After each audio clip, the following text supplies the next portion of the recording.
Un cerchio che si chiude, una lunga serie di nodi che stanno venendo al pettine, un conto alla rovescia che si sta per esaurire.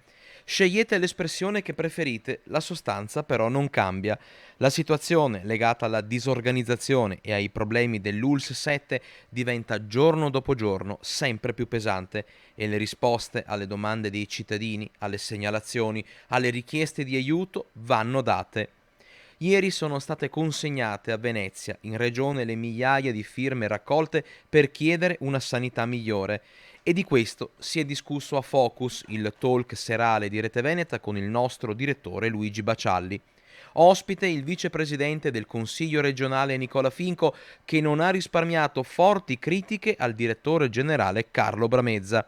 C'è tanto da dire, c'è tanto che non è stato detto. C'è una cappa di silenzio su questa vicenda quando sento del San Bassiano, cioè si chiede da 130 giorni di rispondere a delle domande che invece rimangono inevase. Qual è il problema? Ci sono due aspetti di questa vicenda. Allora, da un lato c'è una questione personale che riguarda il direttore generale. Okay. Questioni sue personali, ha ovviamente 11 milioni di euro di debiti sul groppone e quindi vabbè.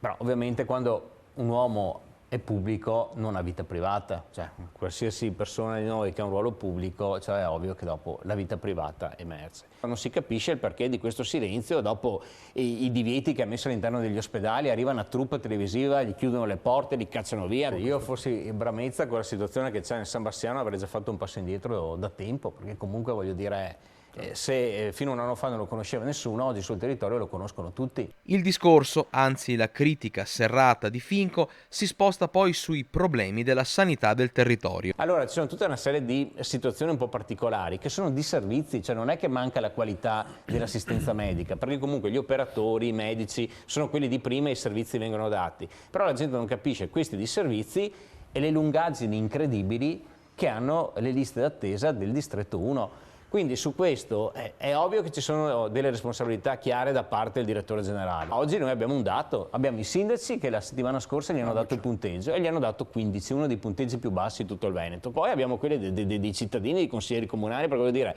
in un mese e mezzo hanno raccolto 2500 firme ma facendo 4 gazebo al mercato, quindi il problema c'è e secondo me quando c'è un problema il problema va risolto. Sulla stessa linea critica anche Isabella Dotto, ex magistrato onorario, che punta il dito verso chi ha approvato la nomina di Bramezza come DG dell'ULSS 7. Chi magari ha la responsabilità che ha l'apice di una nomina, secondo me dovrebbe anche farsi un esame di coscienza, dire forse magari non era proprio la persona più adeguata per quel ruolo e quindi, così come ho scelto questa persona, l'ho nominata, se non mi porta a casa i risultati, ci sono delle lamentele sul territorio, lo rimuovo seduta istante, molto semplice.